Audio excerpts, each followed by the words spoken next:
ছয় দফা দাবিতে চট্টগ্রাম সিভিল সার্জন অফিসের সামনে অবস্থান করছেন স্বাস্থ্য সহকারীরা। সকাল ৮টা থেকে এই কর্মসূচি শুরু করেছেন তারা। এদিকে টাঙ্গাইলেও একই দাবিতে এই কর্মসূচি বেলা ১১টা পর্যন্ত পালন করবেন বাংলাদেশ হেলথ অ্যাসিস্ট্যান্ট অ্যাসোসিয়েশন। এ নিয়ে আরও জানাতে চট্টগ্রাম থেকে শোয়েব রহমান এবং টাঙ্গাইল থেকে যুক্ত আছেন সহকর্মী কাউসার আহমেদ। শুরুতেই যাব চট্টগ্রামে। শোয়েব, জানাবেন যে আন্দোলনকারীরা কি বলছেন, তাদের দাবিগুলো কি?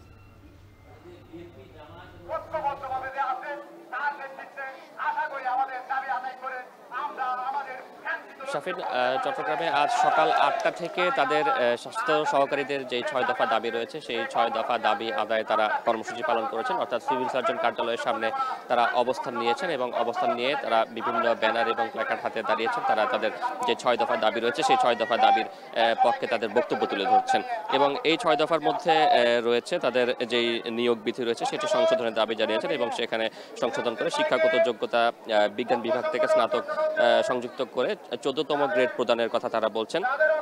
এছাড়াও তাদেরকে টেকনিক্যাল পদমর্যাদা সহ বেতন স্কেলের ১১তম গ্রেডে উন্নীতকরণের দাবি রয়েছে এবং একই সাথে পদোন্নতির ক্ষেত্রে তারা সংশোধনী চেয়েছেন এবং পদোন্নতির ক্ষেত্রে পরবর্তী যেই গ্রেড উচ্চতর গ্রেড রয়েছে সেটি নিশ্চিতকরণের দাবি জানিয়েছেন এবং এইসব বিষয় নিয়ে তারা মোট ৬টি দাবি জানিয়েছেন। তারা বলছেন যে দীর্ঘদিন ধরে তারা এই যেই স্বাস্থ্য খাত রয়েছে স্বাস্থ্য খাতে অবদান রেখে এসেছেন এবং তাদের যেই বাংলাদেশের যে বিশেষ করে টিকা প্রদানের ক্ষেত্রে যে আন্তর্জাতিক অর্জন সেই অর্জনের ক্ষেত্রে এই সকল স্বাস্থ্য সহকারীরা ব্যাপক ভূমিকা রেখেছেন, কিন্তু তারা তাদের যে প্রাপ্য সেই প্রাপ্য থেকে তারা বঞ্চিত এবং তারা বলছেন যে তাদের যে কাজটি রয়েছে সেই কাজটি টেকনিক্যাল হলেও তারা টেকনিক্যাল পদমর্যাদা পান না এবং সরকারের যে অন্যান্য সংস্থা বা দপ্তর রয়েছে সেই সকল দপ্তরের সাথে বা সংস্থার সাথে যেই কর্মচারীরা জড়িত তাদের তুলনায় তারা অনেকটা পিছিয়ে রয়েছেন, সেটা পদমর্যাদার দিক থেকে হোক বা বেতনের দিক থেকে হোক তারা বৈষম্যের শিকার হচ্ছেন বলে কিন্তু তারা জানিয়েছেন এবং এর আগেও কিন্তু এই একই দাবিতে তারা ধারাবাহিক কর্মসূচি পালন করে এসেছেন এবং আজকেও সকাল ৮টা থেকে কর্মসূচি শুরু হয়েছে। সকাল ১১টা পর্যন্ত তাদের এই কর্মসূচি চলবে এবং তারা বলছেন যে সারা দেশে যে ২৬,০০০ স্বাস্থ্য সহকারী রয়েছেন তাদের যেই দীর্ঘদিনের যে বৈষম্য সেই বৈষম্য নিরসন করে তাদের যেই ন্যায্য দাবি তারা বলছেন সেই ন্যায্য দাবি পূরণে সরকারকে যথাযথ পদক্ষেপ নেওয়ার কথা বলছেন। তারা বলছেন যে বিগত সময়টিতেও তারা একই দাবিতে রাজপথে নেমেছিলেন, সরকারের কাছে আবেদন জানিয়েছিলেন, কিন্তু কোনো সরকারই তাদের প্রত্যাশা পূরণ করেনি। এই কারণে তারা চাইছেন যে বর্তমান সরকার যাতে তাদের প্রত্যাশা পূরণ করে এবং সেই দাবিতেই কিন্তু তারা আজকে সকাল ৮টা থেকে এই কর্মসূচি শুরু করেছেন। সকাল ১১টা পর্যন্ত এই কর্মসূচি চলবে এবং যদি দাবি আদায় না হয় সেক্ষেত্রে পরবর্তীতে আরও ধারাবাহিক কর্মসূচির কিন্তু ঘোষণা দেবেন স্বাস্থ্য সহকারীরা। তো চট্টগ্রাম থেকে এই ছিল আমার কাছে সবশেষ তথ্য। শাফিন, এবারে যাব টাঙ্গাইলে। কাউসার, জানাবেন যে কর্মসূচির সবশেষ কি পরিস্থিতি, কর্তৃপক্ষ কোনো ধরনের পদক্ষেপ নিয়েছে কিনা?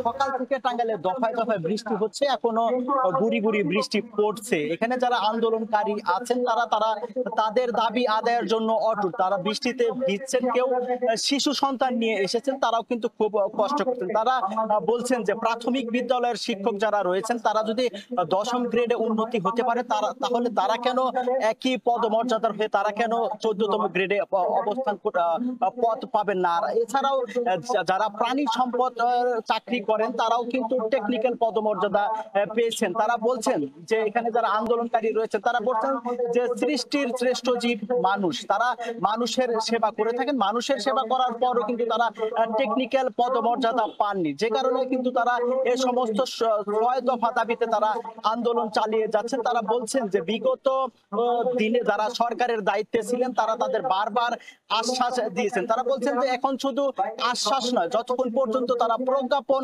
না পাবেন ততক্ষণ পর্যন্ত তারা তাদের আন্দোলন এবং কার্যক্রম চালিয়ে যাবেন। তারা বলছেন যে তারা যক্ষ্মা, হাম, পোলিও সহ গুরুত্বপূর্ণ অন্তত 10টি টিকা দিয়ে থাকেন একটি মানব শিশু জন্মের পর। তারা বলছেন যে তারা মানুষের সেবা করেন, শিশুদের সেবা করেন। এছাড়াও অনেকেই বলছেন তাদের বক্তব্যে যে তারা বলছেন যে রাতে যখন তারা ঘুমিয়ে থাকেন, মাঝরাতে তাদের অনেকেই ফোন করে তাদের কাছ থেকে সেবা নিচ্ছেন।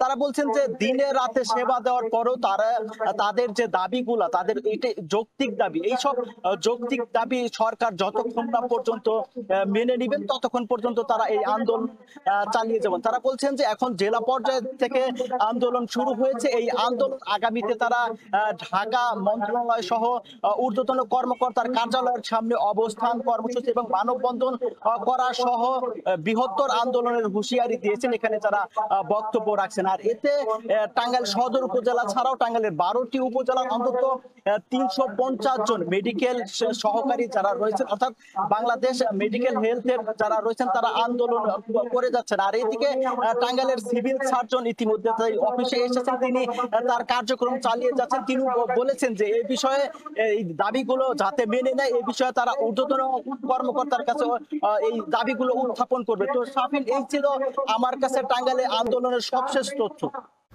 স্বাস্থ্য সহকারীদের অবস্থান কর্মসূচি নিয়ে জানাচ্ছিলেন টাঙ্গাইল থেকে কাউসার আহমেদ। এর আগে আমাদের সঙ্গে যুক্ত হয়েছিলেন চট্টগ্রাম থেকে শোয়েব রহমান।